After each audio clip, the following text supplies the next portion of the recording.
രണ്ടാം പിണറായി സർക്കാരിന്റെ 4ാം വാർഷികം ഇന്ന് നെടുമ്പാശ്ശേരി സിയാൽ ലോഞ്ചിൽ കേക്ക് മുറിച്ചാണ് മുഖ്യമന്ത്രിയും മന്ത്രിമാരും 4ാം വാർഷികം ആഘോഷിച്ചത്. പ്രതിപക്ഷം ഇന്ന് കരിദിനം ആചരിക്കുകയാണ്. മൂന്നാം തുടർഭരണമെന്ന മുദ്രാവാക്യമുയർത്തിയാണ് രണ്ടാം പിണറായി സർക്കാരിന്റെ 4ാം വാർഷികാഘോഷം കേരളത്തിലുടനീളം നടക്കുന്നത്. വിഴിഞ്ഞവും ദേശീയപാതാ വികസനവുമാണ് LDF മുന്നോട്ട് വെക്കുന്ന പ്രധാനപ്പെട്ട പ്രചരണ അജണ്ട. ക്ഷേമ പെൻഷൻ കൃത്യമായി വിതരണം ചെയ്യുന്നതും ലൈഫ് മിഷനും അതിദാരിദ്ര്യ നിർമ്മാർജ്ജനവുമെല്ലാം പ്രചരണത്തിന്റെ ഭാഗമായി LDF ഉയർത്തിക്കാട്ടുന്നുണ്ട്. 4ാം വാർഷികം മുഖ്യമന്ത്രിയും മന്ത്രിമാരും കേക്ക് മുറിച്ച് ആഘോഷിച്ചു. തദ്ദേശ നിയമസഭാ തെരഞ്ഞെടുപ്പുകൾ വരാനിരിക്കുന്നതുകൊണ്ട് കഴിഞ്ഞ 4 വർഷങ്ങൾക്കിടയിൽ ഉണ്ടായ വിവാദങ്ങൾക്കൊന്നും ഇടതുമുന്നണി ചെവി കൊടുക്കുന്നില്ല. തെരഞ്ഞെടുപ്പ് മുന്നിൽ കണ്ടുള്ള പ്രചരണ പരിപാടികൾ നേരത്തെ ആരംഭിക്കാൻ ഇടതുമുന്നണി തീരുമാനിച്ചിട്ടുണ്ട്.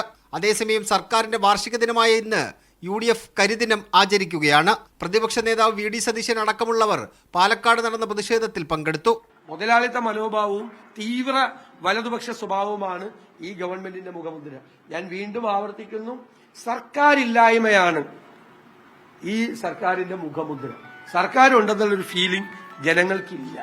അതിനെതിരായിട്ടാണ് ഇന്ന് കരിദിനമായി ഞങ്ങൾ ആചരിക്കുന്നത്. തിരുവനന്തപുരം പാളയം രക്തസാക്ഷി മണ്ഡപത്തിൽ നിന്ന് സെക്രട്ടേറിയറ്റിലേക്ക് മാർച്ച് നടത്തി കരിദിനം ആചരിച്ചു.